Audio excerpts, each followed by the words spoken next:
Hey there, Aquarius. So I'm going to be using the Rider-Waite, and this is going to be for the week ahead. Today's Saturday the 13th of July up until next Saturday the 20th.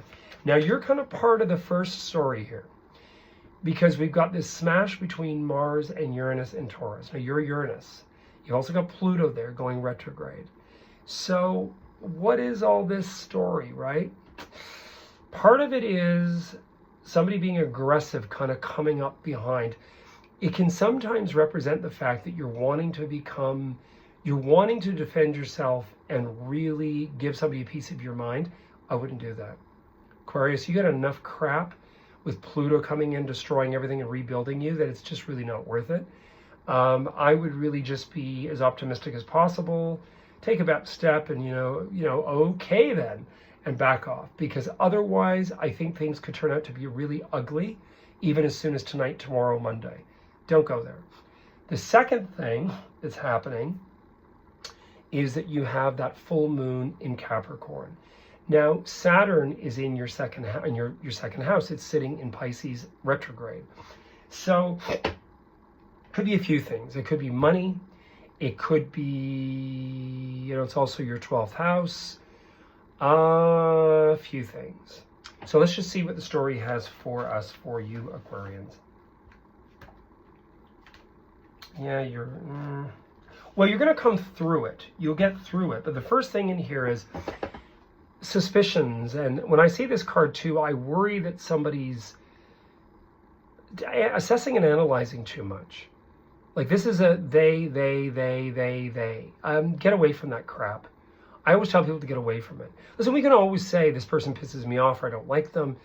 But this can sometimes mean that we feel like we're going to try to make off with, or somebody's abandoned something and then we feel we're going to grab it. Listen, if somebody's abandoned something at the side of the road and it's fabulous and it's an antique or something valuable, grab it. But if we're worrying too much about you got to sort of ask yourself why. You got to get a little bit more reconnected to self. Then you have the devil. Well, this is Saturn. This is Saturn in all his mother-ass glory. I would say that this is more, can be addiction sometimes. Aquarians sometimes get caught up. Remember, you're worried.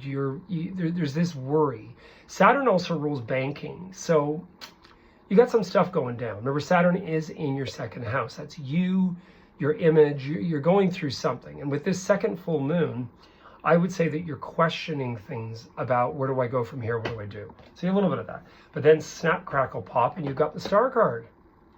So, to me, it's like if you can kind of get through these first few days leading into the whole Mars-Uranus thing, Monday.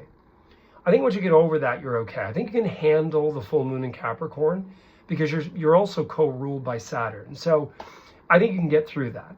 I would say that this first bullshit with, the conflict with Mars and Uranus, I think that's far worse. And then you got money coming.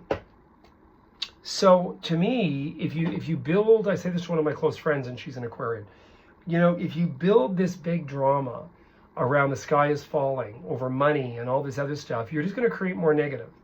Because the devil card can also mean, addictions and fears and worries. It always reminds me of Father Christmas and, Dickens' A Christmas Carol, where he opens up his robe and this is need, this is want. It's just nonsense. And when we sort of eradicate that thinking and we start to think abundance and we start to eradicate items that we don't need anymore and we start to tithe, it refreshes the cycle. This is also money coming into the point where you've got some money to spend. You can go out and have a burger. You can go out and have a few drinks with friends. You can have some money. So, I don't know. I don't know that Saturn is beating you up. I don't know that Saturn's beating you up. I think things are turning around. Not a bad reading. Not a bad reading, Aquarius. Wish you the best. You heard it here first. Want a reading? You know how to call. All the information's there. Enjoy. You heard it here first.